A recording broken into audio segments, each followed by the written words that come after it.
How to home compost.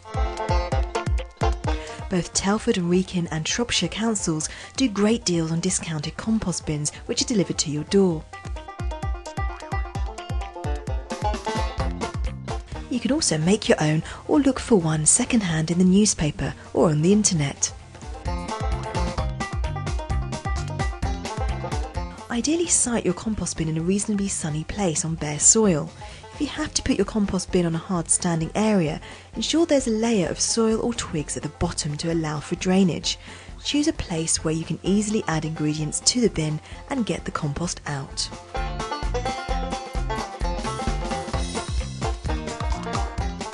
You need to get a good balance between green materials like vegetable peelings and grass cuttings and brown materials like cardboard and woody garden waste. This helps get the balance right between carbon and nitrogen and also keeps the moisture content about right, with the drier brown materials absorbing some of the liquid from the wetter green stuff.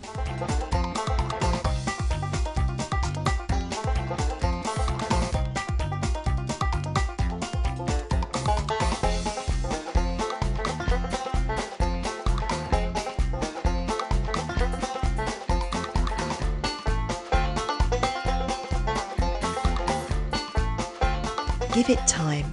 As soon as the bin's full, you'll simply need to be patient. As it gets hot and rots, lots of bugs will enter your compost bin, and they're great because they help break all the material down. It takes between 9 and 12 months before you get an end product.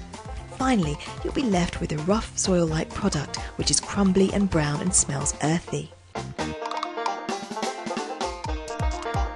Once you have the compost, you can spread it onto your vegetable patch or just use it to mulch around plants and trees. If you have great success, recommend home composting to a friend, offering your top home composting tips. Tip number 1, you need somewhere to put all your kitchen waste. I keep an old ice cream tub and all my tea bags, potato peelings, bits of cabbage, they all go into it nice and tidy. Tip number 2, a lot of people have problems with the compost. It's either wet and soggy or dry and does nothing. Well, the secret's in the mix. You need a proper balance of the greens and browns and you'll have no problems at all with getting good compost fairly quickly.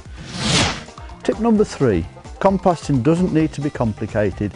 Any raw vegetable waste, garden waste, cardboard, paper, put it into your compost bin as small as possible, mix it up, and it won't be long before you've got some good compost to spread on the garden. Tip number 4, compost works best when it's not too acidic. A dust in a garden lime won't hurt it at all. Tip number 5, to work best and more quickly, compost needs air. An easy way to get air into it is to stab an old broom stale into the middle of it and jiggle it round, and that'll give you air into the bottom of the bin.